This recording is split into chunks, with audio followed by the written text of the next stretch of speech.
শ্রী শ্রী হরিচাঁদ ঠাকুরের ২০৫তম আবির্ভাব তিথি উপলক্ষে গোপালগঞ্জ জেলার কাশিয়ানী থানার শ্রীধাম ওরাকান্দিতে অনুষ্ঠিত হল পুণ্য স্নান ও হরিচাঁদ আবির্ভাব উৎসব।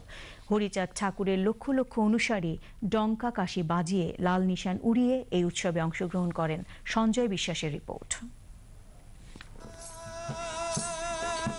১২১৮ বঙ্গাব্দের মধুকৃষ্ণা ত্রয়োদশী তিথিতে গোপালগঞ্জ জেলার কাশিয়ানী থানার সফলাডাঙ্গা গ্রামে বর্ণবাদ আর কুসংস্কারের জাতাকলে নিষ্পেষিত মানুষের ত্রাণকর্তা হিসেবে আবির্ভূত হয়েছিলেন যুগাবতার পূর্ণব্রহ্ম শ্রী শ্রী হরিচাঁদ ঠাকুর। ধর্মীয় ক্ষেত্রে আদর্শ গৃহস্থ ধর্ম প্রচারের পাশাপাশি তিনি তার পুত্র গুরুচাঁদ ও অন্তরঙ্গ ভক্তদের সাথে নিয়ে বর্ণবাদ ও কুসংস্কার দূরীকরণ, সমাজের পিছিয়ে পড়া মানুষের শিক্ষার প্রসার ও তাদের আত্মজাগরণে আত্মনিয়োগ করেন। তার এই আন্দোলনে অবিভক্ত বাংলায় প্রায় ৪,৫০০ পাঠশালা ও স্কুল প্রতিষ্ঠিত হয়। প্রধান উপদেশ যে হাতে কাজ মুখে নাম, কাজ ধর্ম এবং কর্ম উনি সমন্বয় করে দিয়েছে খুব সোজা পদ্ধতিতে। কর্মশ্রী সমাজে শিক্ষার হাসে একেবারেই দমন ছিল। তার প্রচেষ্টায় সকল স্কুল কলেজ প্রতিষ্ঠা হয়েছে।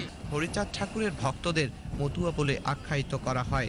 তার আবির্ভাব তিথিতে বাংলাদেশ সহ বিশ্বের বিভিন্ন দেশের লক্ষ লক্ষ মতুয়া ডঙ্কা কাশি বাজিয়ে নিশান উড়িয়ে স্নান ও উৎসবে অংশগ্রহণ করে। উনি শিক্ষাকে গণমুখী করার জন্য সকল গ্রামে মহল্লায় পাঠশালা তৈরি করলেন।